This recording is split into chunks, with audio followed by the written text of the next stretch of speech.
Hello everyone, welcome back. Today I'm talking about another shark movie. For those who don't know, I talk about a lot of dumb shark movies on the channel. I like shark movies. I just do. And today I'm talking about one that came out fairly recently, The Black Demon. After ordering potato pancakes on Wall Street and it not being fulfilling enough, Talbot joins the military in hopes of defeating the Hulk. But when that fails, he decides to settle down and choose the family life. Working as an oilman, Talbot goes to check on an oil rig, but unbeknown to him, the Black Demon lurks the waters. It was about 30 minutes into this film that I realized that this movie is trying to capitalize on the success of Meg. Or is it The Meg? Hang on, let me check. Is it Meg or The Meg? You guys remember, because you're the internet, but I don't. I need to get this right. It's right here. I'm blind as a bat. The Meg, with Jason Statham. Wait, is it showing up? The lights. The Meg. Still in the bloody clean wrap. I will review it soon, don't worry. When other shark movies are trying to rip off your shark movie, you've made it. And to not waste any more time, I'm going to tell you now, it's not good. It's not. I wasted a lot of my time so that you don't have to waste your time. Please leave a like as compensation for my pain and suffering. But I do want to talk about some of the good things in this movie. The child actors in this movie, yes, his entire family ends up on this oil rig with him because movie. The child actors are not annoying, specifically the little boy of the family. They're actually not that bad, and considering this is not a great shark movie, it's decent. This shark movie isn't in the sci-fi Sharknado side of shark movies. This is a take this seriously one.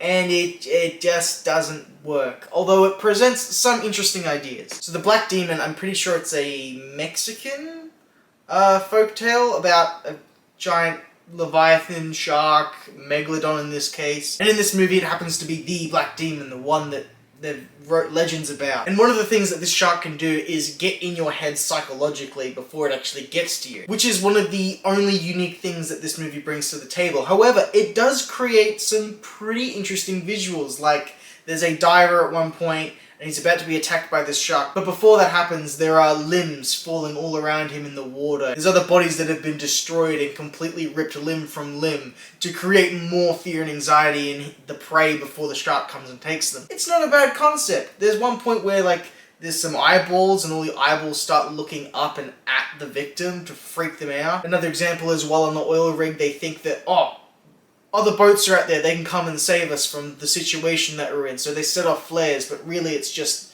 like a mirage to try and get you to waste your resources more. That's about the only interesting element this film has. Something it does do a bit differently, Talbot. I'm calling him Talbot because I completely forgot the character's name. He's not just your hero protagonist like a Jason Statham type, although I think this actor, I think it's Josh, can very much pull that off. He's almost an abusive husband, boyfriend, and not super likable. And it turns out his reason for being there is like karma for not signing off on this oil rig correctly. So now the Black Demon is giving him hell because he's someone that's polluted and destroyed the ocean more than saved it and helped it and done the right thing. And he's our protagonist, so are we supposed to root for him or the shark? And that's one of the biggest problems this movie has. I don't really side or care with anybody, and they try to pull it back last second like, no, he's a good man because he's gonna sacrifice himself for his family to pay for his sins, but all it really results in, and yes, I'm spoiling this movie, it's not worth seeing, all it really results in is his family being very, very sad and dreary because their dad has died. It's just kind of really depressing. So it's not a sci-fi shark movie where you're deliberately trying to make it look bad. How do the VFX look in this movie? Well, it's interesting because this is like the opposite of Jaws the Revenge, alright? In Jaws the Revenge, that shark spends more time out of the water than in it. And it always looks better when it's in the water rather than out and balancing on its tail fin. It's like they got a VFX artist that was really good at water simulations when a shark comes out of the water or is just shown in normal sunlight. Because whenever the shark is underwater, that's when it looks wonky. It's like the VFX artists were trying but didn't know how to make the motion look right. Something about it, the physics. You can only move so fast in water, so if something moves really quick like this, and it's just blue all around it, it doesn't look right. It looks like it's not underwater. It's something like that, where the physics don't look right. But whenever the shark bursts out of the water, it doesn't look that bad for what this movie is. Alright, this is not Avatar 2. It doesn't look that good. But when it's out of the water, it's definitely a pass. It's just, I wish the story was better. Now, it's easy for me to sit here and bash on a movie, alright? Everybody bashes on movies on this bloody platform. It's a thing that people do. And everybody's got an opinion. However, I'm going to throw my hat in. I'm going to tell you how this movie would have been better.